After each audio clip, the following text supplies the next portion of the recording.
चीज, 2D ND array को use करके हमें एक डेटा फ्रेम बनाना है इन NARR1, दैट इज numpy का array है, उसको हमने क्रिएट किया, array बनाया यहाँ पे 1 2 3 4 5 6, 1 2 3 हमारा फर्स्ट रो में है, 4 5 6 हमारी सेकेंड रो में है। सो अगर हम n array 1 का शेप देखेंगे तो it will be 2 rows and 3 columns।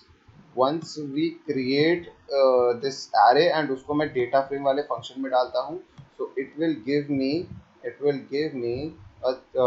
data frame with these indexes। अब ये जो indexes हैं हमने पहले मेंशन नहीं किए थे, that means कि ये सब क्या है, ये ऑटो जनरेटेड इंडेक्सेस हैं, ऑटो जनरेटेड इंडेक्सेस हैं, ठीक है। कॉलम्स और इंडेक्सेस आपने देख ली, ये सब ऑटो जनरेटेड है, वैल्यूज डायरेक्टली मिल गई है। नाउ अगर मुझे ऑटो जनरेटेड नहीं चाहिए, अगर मुझे ऑटो जनरेटेड नहीं चाहिए तो देखो मैं उसके लिए क्या कर सकता हूँ।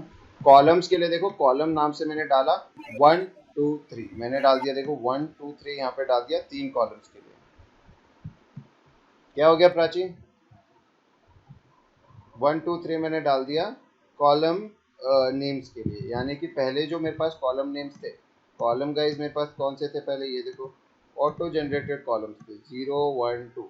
अब जब मुझे कॉलम के नाम चेंज करना है, so I have change the name using this command 1 2 3, यहाँ पे मेरे को डालना था, तो मैंने इसको बोला भाई columns is equal to square brackets में डाला 1 2 3, तो इसने यहाँ आउटपुट में चेंज कर दिया।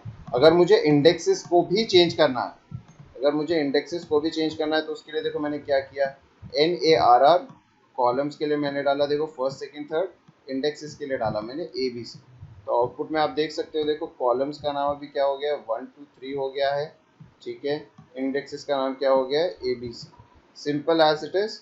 यहाँ पे क्या है, अगर मुझे ND array से क्रिएट करना है तो उसको सिर्फ डेटा फ्रेम वाले फंक्शन में डालना है, कॉलम और इंडेक्सेस के नाम चेंज करने हैं तो वो चीज़ के लिए मेरे पास ये फंक्शन है कॉलम्स और इंडेक्सेस, उसके अंदर लिस्ट के फॉर्म में वैल्यू डाल दो एंड अकॉर्डिंगली ये चीज़ हो जाएगी ना। ध्यान ये रखना है गाइस, इसका हमको ध्यान रखना है कि जितने नंबर ऑफ इंडेक्सेस हैं उतने ही नंबर ऑफ क्या होने चाहिए आपके पास कॉलम्स और इंडेक्सेस। ज़्यादा दोगे तो एरर आ जाएगा, क्यों, क्योंकि साइज मैच नहीं करेगा। अगर यहाँ पे नंबर ऑफ कॉलम्स के अंदर मैं 4 एलिमेंट्स डाल दूंगा तो चौथे एलिमेंट्स के लिए इसके पास वैल्यूज नहीं रहेगी, उससे ये एरर जनरेट कर देगा। क्या करेगा, एरर जनरेट कर देगा और उससे इश्यूज आ सकते हैं, तो ऑटोमेटिकली वो एरर बता देगा। तो हमें ध्यान देना है कि जब डेटा फ्रेम पास हो रहा है same number of elements in each row होने चाहिए and the rows of ND array differs in length, ठीक है। तो हमें इस चीज़ का ध्यान रखना है। ऑलराइट, नाउ अब ध्यान दो, यहाँ पे अगर कंडीशन ये आती है कि सर एक एरे बना दिया हमने एक एरे बना दिया, लेकिन उसके अंदर हर रो में अलग अलग एलिमेंट है, उसमें बोला कि सर फर्स्ट रो के अंदर देखो 2 एलिमेंट है, सेकंड रो में 4 एलिमेंट है, थर्ड रो में 3 एलिमेंट है, तो फिर क्या होगा, तो उस केस में क्या होगा, ये डायरेक्टली क्या करेगा, इनको अलग अलग कंसिडर ना करके, बिकॉज इसके अंदर values number of values same नहीं है, तो इस दोनों वैल्यूज को ये एक वैल्यू कंसिडर करेगा और एज अ लिस्ट के फॉर्म में डाल देगा। इन चारों वैल्यूज को एक फॉर्म में रिप्रेजेंट करेगा लिस्ट के फॉर्म में, इन तीनों वैल्यूज को लिस्ट के फॉर्म में रिप्रेजेंट करेगा और उनको लिस्ट के फॉर्म में शो कर देगा। नीचे एग्जांपल देखो क्या किया, देखो इसने जब इसको डेटा फ्रेम में कन्वर्ट किया तो इसने सिर्फ एक सिंगल कॉलम बनाया जिसके अंदर देखो लिस्ट के फॉर्म में ये 2 वैल्यूज डाली, लिस्ट के फॉर्म में 4 वैल्यूज को डाला और लिस्ट के फॉर्म में 3 वैल्यूज को डाला। 3 इंडेक्सेस यहाँ पे आए हैं, वो तो सीधी बात है क्योंकि 3 रोज है, लेकिन कॉलम्स में क्या है, कॉलम्स में देखो 0 कॉलम्स है। हमारे प्रीवियस एग्जाम्पल में क्या था, अगर हमारे पास 3 वैल्यूज हैं यहाँ पे, 3 वैल्यूज यहाँ पे हैं और 3 वैल्यूज थर्ड रो में, तो ऑटोमेटिकली 3 कॉलम्स उसके लिए जनरेट करेगा। फर्स्ट कॉलम में सबकी फर्स्ट वैल्यू तीनों रोज की, सेकंड कॉलम में सेकंड वैल्यू तीनों रोज की, थर्ड रो में थर्ड वैल्यू तीनों रोज की, ठीक है, सिंपल एज इट इज। उसके बाद क्या, ना एग्जाम्पल देख लेते हैं उसका, सिंपल। यहाँ पे देखो एग्जाम्पल क्या बोल रहा है, NP array, यहाँ पे देखो 2 एलिमेंट्स हैं, 2 एलिमेंट्स 2 एलिमेंट्स, यहाँ पे दैट मीन्स 3 रोज हैं 2 एलिमेंट्स की। तो इसके लिए क्या करेगा, देखो ये एरे जनरेट किया, आउटपुट कैसे आ रहा है इस तरीके से। यहाँ पे देखो, यहाँ पे मेरे पास क्या है, देखो ये ऑटो जनरेटेड कॉलम नेम्स है और ऑटो जनरेटेड इंडेक्स है, ठीक है। अगर यहाँ पे मुझे इंडेक्सेस की वैल्यू डालनी होती तो मैं क्या करता guys, DTF2 is equal to, अगर मुझे कॉलम्स और इंडेक्सेस के नाम चेंज करने हैं, देखना ध्यान से, ठीक है, अगर ये मुझे चेंज करने होते तो मैं क्या करता, ए एरे वन, यहाँ तक तो बराबर है। अब मैं यहाँ से क्या करता, कॉलम्स इक्वल्स स्क्वायर ब्रैकेट्स, मेरे पास कितने कॉलम है, 2 कॉलम है, तो मैं इन कॉलम का नाम देना चाहता हूँ फर्स्ट एंड सेकंड। तो यहाँ पे देखो मैं लिखता हूँ फर्स्ट कॉमा,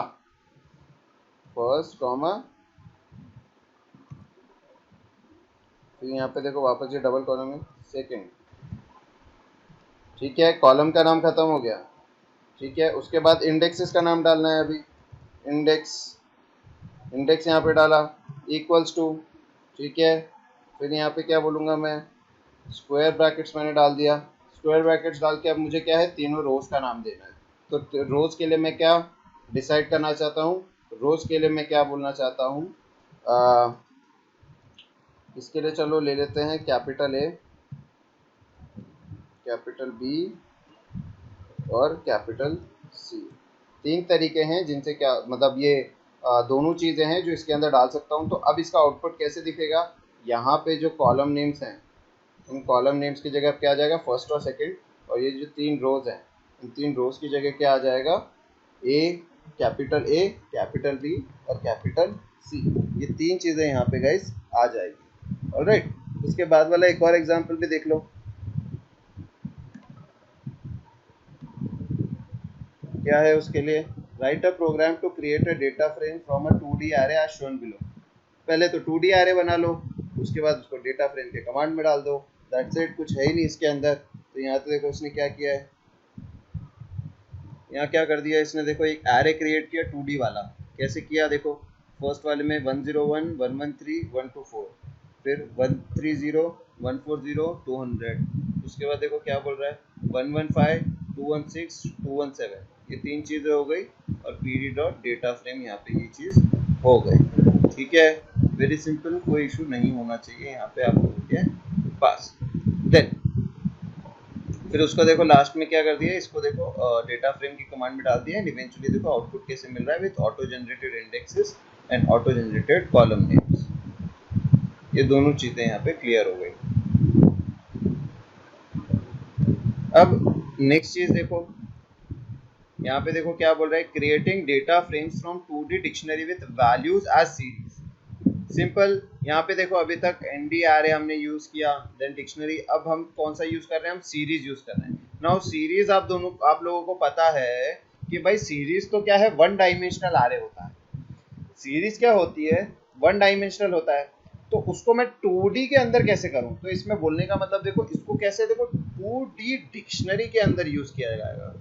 कैसे यूज किया जाएगा, 2D डिक्शनरी के अंदर यूज किया जाएगा। नाउ देखते हैं कैसे यूज किया जाएगा इसको।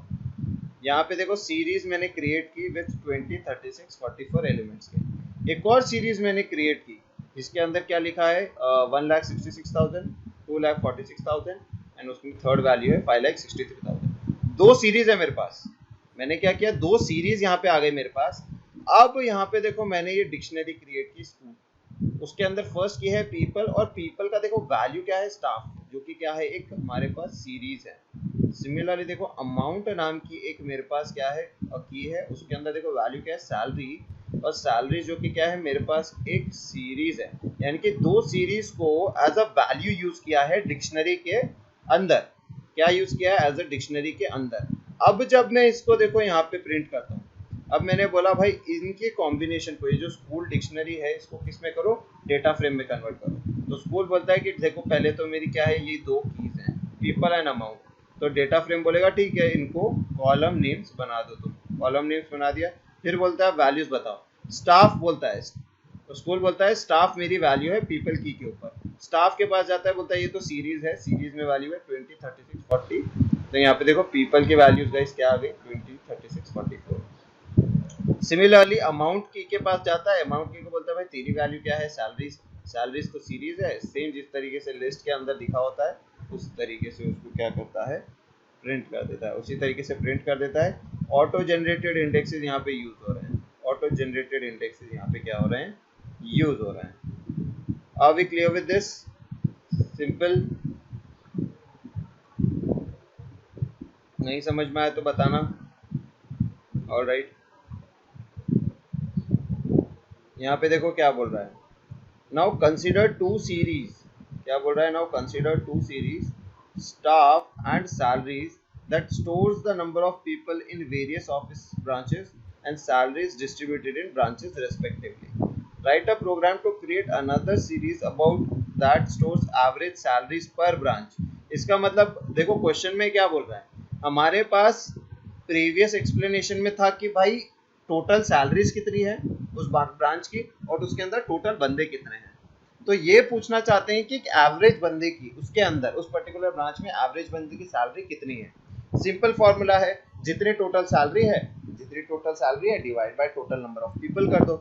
ठीक है, उस चीज को क्या करना है, उस चीज को एक अलग से सीरीज बनानी है। तो गाइज हमने सीरीज के अभी अभी ऑपरेशंस देखे थे, इतने अच्छे अच्छे ऑपरेशंस देखे थे हमने।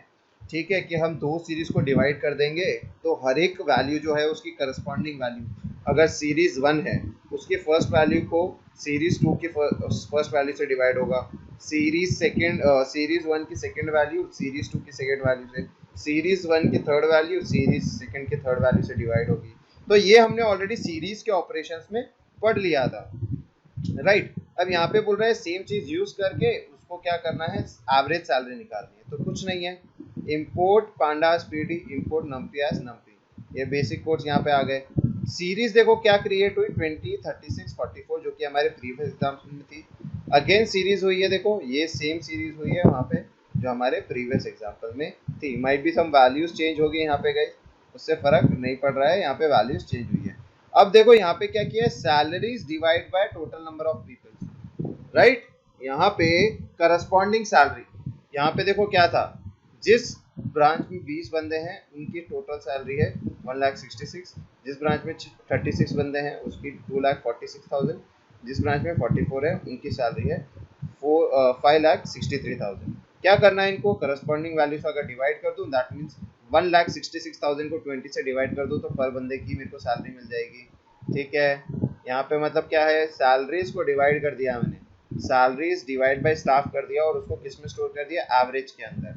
ठीक है, अब यहाँ पे मैं एक डिक्शनरी बना रहा हूँ, देखो ORG करके पीपल के अंदर देखो क्या स्टोर किया, स्टाफ, अमाउंट के अंदर क्या स्टोर किया, सैलरी, और एवरेज जो मैं कॉलम नया बना रहा हूँ उसके अंदर देखो मैंने क्या किया, एवरेज नाम का सैलरी स्टोर किया, जो मुझे कहाँ से मिला, मैंने इसको बनाया, कैसे बनाया, सैलरीज डिवाइड बाय स्टाफ करके। एंड जो मेरा ORG वाला अभी यहाँ पे डिक्शनरी है उसको मैंने डेटा फ्रेम के अंदर डाला। तो देखो आउटपुट मुझे किस तरीके से मिलता है, 3 कीज मेरे पास थी, बराबर, मेरे पास देखो 3 कीज हैं, पीपल, अमाउंट एंड एवरेज। इसको मैंने जिसके अंदर मतलब इसको इस डिक्शनरी को मैंने डेटा फ्रेम में डाला, तीनों देखो मुझे आउटपुट मिल गया। देखो amount, average, people, alphabetical order में है ऑब्वियसली, तो आपको ध्यान रखना है। ठीक है, स्टाफ आएगा पीपल के अंदर, तो आप देखोगे देखो पीपल के अंदर स्टाफ आ गया 20, 36, 40। पता कैसे करना है, कंफर्म कैसे करना है, देखो स्टाफ की देखो वैल्यूज क्या है, स्टाफ की वैल्यू है 26, 30, 44। अगेन यहाँ पे अमाउंट देख लो, एक अमाउंट आपका देखो कितना है, अमाउंट आ रहा है किसके साथ में, सैलरीज के साथ में। सैलरीज आप देखोगे तो यहाँ से आ रहा है, यहाँ पे सैलरीज की देखो वैल्यू क्या है, ये वैल्यूज है, तो यहाँ पे देखो ये इसी ऑर्डर में प्रिंट है। नाउ एवरेज देखो यहाँ पे आ गया, एवरेज के साथ क्या है, एवरेज मुझे कहाँ से मिला, यहाँ से, जो कि सैलरीज और स्टाफ का डिवीजन है। एंड जब डिवीजन होगा करस्पॉन्डिंग वैल्यूज का आपको इस तरीके से कुछ वैल्यूज मिलेगी, और उसके लिए उसने टेबल जनरेट कर दिया है। इंडेक्सेस मेंशन्ड नहीं थे तो इंडेक्सेस ऑटो जनरेट करके इसने दे दिया है हमें। ठीक है, इंडेक्सेस ऑटो जनरेट करके दे दिया है। क्लियर है गाइस यहाँ पे ये चीज़ सबको, आई होप कोई डाउट्स नहीं होंगे यहाँ पे। Alright, good enough. Fourth step क्या है गाइस, डेटा फ्रेम क्रिएट करना है यूजिंग अदर डेटा फ्रेम। ठीक है, कुछ करना ही नहीं है इसमें भी, पहले से एक डेटा फ्रेम है उसको ही यूज करके एक नया डेटा फ्रेम बनाना है। सेम जैसे डिक्शनरी के अंदर करते थे वैसे इसके अंदर यूज करेंगे। पहले से एक डेटा फ्रेम है देखो 1, 2, 3, 4, 5, 6 ऑटो जनरेटेड इंडेक्सेस इसके पास ऑलरेडी हैं। इसी को देखो डेटा फ्रेम के अंदर डाल दूंगा ना तो सेम ऐसा ही जनरेट हो जाएगा। ओनली डिफरेंस इज वो उसका नाम क्या था, DTF1, इस नए वाले का नाम होगा DTF न्यू। क्या होगा इसका नाम? DTF new. इसका नाम होगा DTF न्यू। बेसिकली इसका एक कॉपी जनरेट हो गया है। इसका क्या है? कॉपी जनरेट हो गया है। ठीक है, वेरी सिंपल। इसी को देखो डिस्प्लेइंग कैसे करना होता है। अगर आपको अभी भी डाउट हो रहा है कि सर इसका नेट चले गया क्या, अगर आपको अभी भी डाउट हो रहा है कि सर ये सब तो ठीक है, लेकिन अगर मुझे देखना है कि भाई उस डिक्शनरी ये डेटा फ्रेम का वैल्यू क्या है, तो डेटा फ्रेम का वैल्यू देखो इस तरीके से मैं पता करता हूँ। डेटा फ्रेम न्यू, ठीक है, मैं यहाँ पे जस्ट डेटा फ्रेम का नाम लिखूंगा, दैट्स इट। डेटा फ्रेम का नाम लिखते ही वो डेटा फ्रेम का जो भी कंटेंट होगा मेरे स्क्रीन पे प्रिंट हो जाएगा। डेटा फ्रेम का नाम लिखते ही मेरी स्क्रीन के ऊपर वो चीज़ प्रिंट हो जाएगी। नाउ जैसे कि हमने सीरीज में देखा था गाइस, डेटा फ्रेम्स के भी एट्रीब्यूट्स होंगे, ठीक है, उनके लिए कमांड्स होंगे। भाई किस किस तरीके से हम लोग सिंगल कमांड यूज करके किसी भी डेटा फ्रेम के बारे में इंफॉर्मेशन निकाल सकते हैं। अगर मैं लिखता हूँ डेटा फ्रेम का नाम, उसके बाद लिखता हूँ डॉट इंडेक्स, तो मुझे ये क्या ला के देगा? जो भी उनकी इंडेक्सेस रहेगी।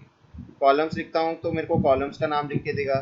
एक्सेस पूछूंगा तो बताएगा भाई कितनी एक्सेस है उसके अंदर, ठीक है, उसके अंदर बता देगा कौन कौन सी एक्सेस है कितनी। डी टाइप मेरे को रिटर्न करके देगा भाई डेटा फ्रेम का टाइप क्या है, ठीक है, कौन कौन से टाइप का डेटा फ्रेम है। साइज मेरे को बताएगा टोटल साइज कितना है। शेप मेरे को बता देगा भाई कौन सा 2,3 4,5 ऐसा शेप। वैल्यूज से मुझे उसकी वैल्यूज पता चल जाएगी। एम्प्टी से पता चलेगा क्या वो एक एम्प्टी डेटा फ्रेम है, क्या वो एक एम्प्टी डेटा फ्रेम है, ठीक है। एंड डायमेंशन से मुझे पता चलेगा कितने डायमेंशन है, कितने एक्सेस हैं उसके, ठीक है। नंबर ऑफ एक्सेस बताएगा, अगर 0 एंड 1 दो हैं तो वो 2 बताएगा, राइट। टी एक अलग से देखो इसमें ऐड हुआ है सीरीज के अगेंस्ट, मतलब सीरीज में ये सारे के सारे थे except this T. T will guys give you a transpose. Transpose क्या होता है? मैथ्स वाले स्टूडेंट्स को, जो साइंस वाले स्टूडेंट है राज एंड यश, उनको पता होगा, बट प्राची ट्रांसपोज क्या होता है ऊपर एग्जाम्पल में देख लेते हैं। देखो यहाँ पे जो देखो एग्जाम्पल दिया हुआ है, ठीक है, ये एग्जाम्पल देखो किस तरीके से दिया हुआ है, 1 2 3 4 5 6, ये 6 वैल्यूज हैं, ठीक है। अगर मैं बोलूं कि भाई इसका ट्रांसपोज निकालो, तो इसका ट्रांसपोज किस तरीके से होगा? इसका ट्रांसपोज होगा, इसका ट्रांसपोज होगा आपका 1 4, उसके बाद होगा 2, उसके बाद होगा 5, उसके बाद होगा 3, उसके बाद होगा 6। ये होता है इसका ट्रांसपोज, ठीक है। एक बार रीड कर लो, देखो ये इंडेक्सेस को रीड कर लो एक बार प्लीज। हेलो, हाँ सर। पासबुक, पासबुक तो सर मैं क्या बोल रहे थे ना, प्रॉब्लम हो जाएगी वो अगर नेट बैंकिंग का भेजूंगा तो। पासबुक तो नहीं है सर, और हो गया। पासबुक तो मैंने कभी रिसीव ही नहीं की।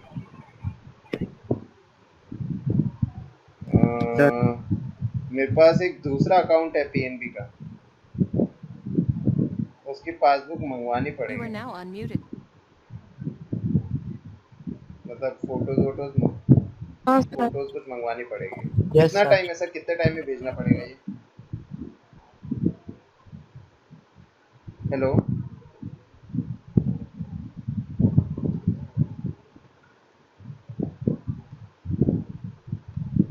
हाँ बोलो, हो गया? ओके, ठीक है, ओके, इस वाले में okay, give me a second. Right, so जैसे कि अगर मुझे लेंथ पता करनी है, that mean number of rows पता करनी है, तो उसके लिए देखो मैं क्या कमांड यूज कर सकता हूँ, लेंथ कमांड यूज कर सकता हूँ। क्या यूज कर सकता हूँ? लेंथ कमांड में यहाँ पे यूज कर सकता हूँ, ठीक है। देन काउंट करना है नॉट अ नंबर वैल्यूज, तो उसके लिए देखो हमारे पास ऑलरेडी था डॉट काउंट वाला फंक्शन, ठीक है। स्पेसिफिकली इंडेक्स वाइज क्रिएट करना है, तो देखो इंडेक्स वाइज यहाँ से आ जाएगा, कॉलम वाले इंडेक्स वाइज आ जाएगा, एंड सॉरी रो वाइज वाले इंडेक्स पे आएगा। अगर मुझे कॉलम वाइज इंडेक्सेस पे चाहिए तो यहाँ पे देखो काउंट के अंदर देखो 1 डाल दूंगा। नंबर ऑफ एलिमेंट्स गाइज, जो कि नॉट अ नंबर है वो मेरे को काउंट वाले फंक्शन से मिलेंगे। अगर मैं यहाँ पे डायरेक्टली काउंट के अंदर कुछ भी नहीं लिखता हूँ तो ये मुझे क्या देगा, कॉलम वाइज वैल्यूज ला के देगा। अगर यहाँ पे मैं देखो एलिमेंट डाल रहा हूँ एक्सेस वाइज, ठीक है, तो देखो मुझे कैसा आउटपुट आ रहा है, ऐसा आउटपुट आ रहा है। सिमिलर अगर काउंट के अंदर मैं वर्ड डालता हूँ तो देखो मुझे क्या मिलेगा, रो वाइज मुझे मिल रहा है। यहाँ पे भी देखो, यहाँ पे देखो मुझे कॉलम वाइज मिल रहा है, सॉरी कॉलम वाइज मुझे आउटपुट मिल रहा है। यानी कि इस कंडीशंस के अंदर मुझे रो वाइज डेटा मिल रहा है, इन कंडीशंस के अंदर मुझे कॉलम वाइज डेटा मिल रहा है। क्या मिल रहा है, कॉलम वाइज डेटा मिल रहा है। ऑलराइट, देखना है, स्टडी करना है, एक बार देख लो, एक बार स्टडी कर लो, देख लो, एक बार रीड कर लो प्लीज। तो जैसा कि मैं बता रहा था कि रोज यहाँ पे देखो कॉलम्स में कन्वर्ट हो गई है एंड कॉलम्स देखो यहाँ पे रोज के फॉर्म में कन्वर्ट हो गए हैं। ऑलराइट, ये दो चीजें हैं यहाँ पे ऑटोमेटिकली देखो यहाँ पे कन्वर्ट हो गए हैं। ये very simple, right, very simple, यहाँ पे कुछ है ही नहीं, ये ऐसे कन्वर्ट हो गए हैं। ऑलराइट, यहाँ पे देखो एंड अगेन यहाँ पे ये क्या बोल रहा है, देखो ये ऑपरेशंस करने के लिए बोलेगा, write a program to create store weight so and so print its transpose. Transpose के लिए सीधा है, देखो यहाँ पे एक डेटा फ्रेम क्रिएट किया है, देखो डिक्शनरी के फॉर्म में। वेट पे 3 वैल्यूज हैं, नेम पे 3 वैल्यूज हैं, एज पे 3 वैल्यूज हैं। डेटा फ्रेम क्रिएट हो गया है। ट्रांसपोज निकालने के लिए कुछ नहीं किया, देखो df के नाम से डेटा फ्रेम क्रिएट हुआ था, df.t, df.t किया है एंड इवेंचुअली देखो आउटपुट में क्या आ गया है, df.t किया था एंड आउटपुट में अब देखो क्या आ गया है।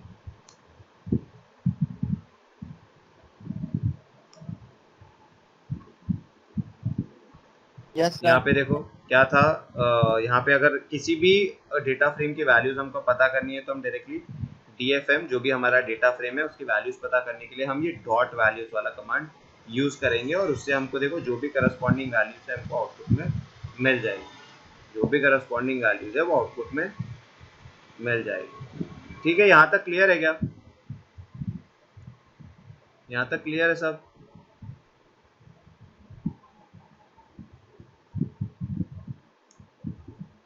ओके गाइस, आज इतना ही रखते हैं, ठीक है।